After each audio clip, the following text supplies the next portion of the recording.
BC Lions training camp wrapping up day 4 here at Hillside Stadium. Matt Baker alongside Lions play-by-play man Bob Marjanovic on AM 730 and the Lions Audio Network. And Moj, I think you hit the nail on the head. A little pepper on the soup in today's morning session. A little pepper in the soup. Marcus Morgan, a couple of the D linemen getting into a little brouhaha with the offensive line. Nice to see that type of intensity. You don't want to see that all the time, of course, but it was nice to see everybody getting cranked up. And the key thing was, it wasn't just those guys. Now all of a sudden everybody on the defense was getting intense. Everybody in the offense was getting intense. So nice level of intensity at practice today. Several roster changes we've sort of hit on, but I'd love your take on William Stanback. Smoke Mizzell, when called upon last year, did well at times, but clearly that was a position they wanted to address. So what's your read on Stanback? Well, I think, number one, he's come into camp in great shape from, talking to people. And the other thing, too, I think he's got a point to prove in terms of Montreal cutting him. And I think the thing with Stanback that you don't get with Smoke necessarily, and not a knock against Smoke, but if you need 2 or 3 yards, you're going to get it with William Stanback, and that's going to help the offensive out tremendously, right? I mean, there won't be a reluctance to run in tough running downs and tough running situations. He's going to get you those hard yards, and I think that's what this offense really needs. Yeah, and you never know, having to go outside in the cold last couple of Novembers, hopefully it's not what we want to do again, but that comes in handy as well. We spoke with William Stanback, Grey Cup champion, of course, with Montreal a year ago, about how he's loving life with his new teammates. Oh, it's definitely at a high level.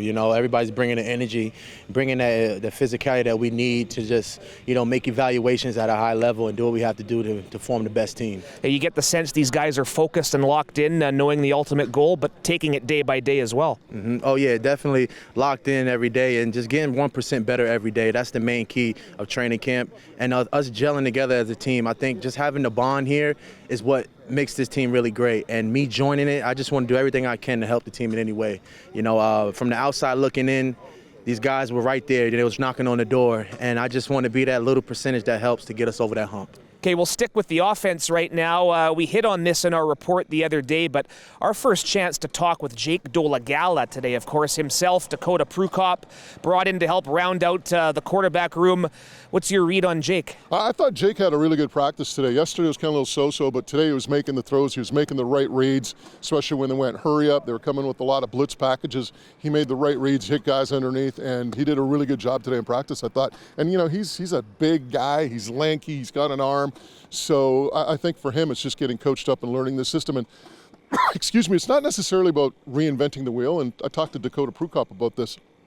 It's the terminology. Yeah. It's learning all the different verbiage. That's the biggest challenge that they have. Yeah, Nick and I were joking we might have to get a bigger tripod this season for interviews with Jake.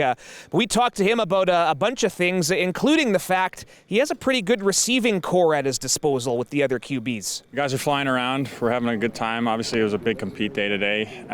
It's great to see. Obviously, just getting to know these guys a couple days ago, everybody's trying to mesh, gel, getting a rhythm in that sense. But, things are going well. We got a great group out there. Obviously those guys they're gelling well together, and like you said, it makes our job really easy when you can trust the guy to be in a spot at a certain time. It makes things a lot easier. So for some fans who aren't here in Kamloops watching practice, bring you up to speed on a couple of things. Marcus Sayles dealing with a bit of tendonitis.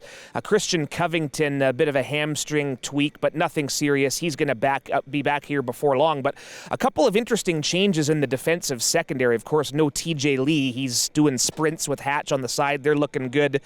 You see Patrice Rene starting at safety. Adrian Green slides over to boundary corner.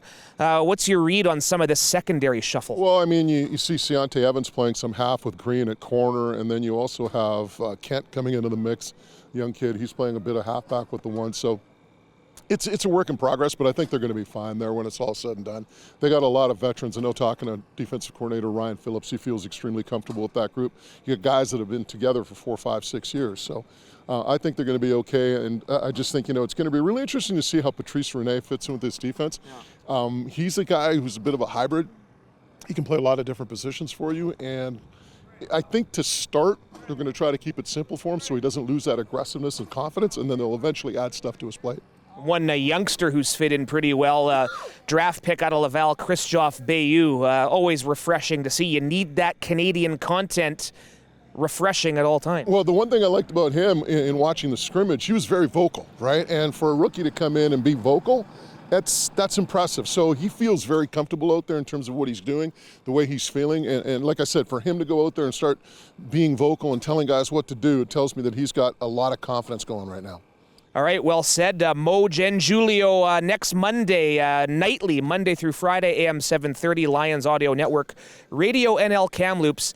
Training camp really kicks into high gear when you and Julio are doing your thing. When Julio shows up, I'm here already. Well, he'll be showing up limousine, him and Mike, yeah, you know. You'll have limousine, shades, will roll out the red carpet, all that stuff. It'll be like a wedding line, right? Like the receiving line at the wedding. So that when Julio shows up, it's official. That's when it's big. BCLions.com, YouTube, all our content channels.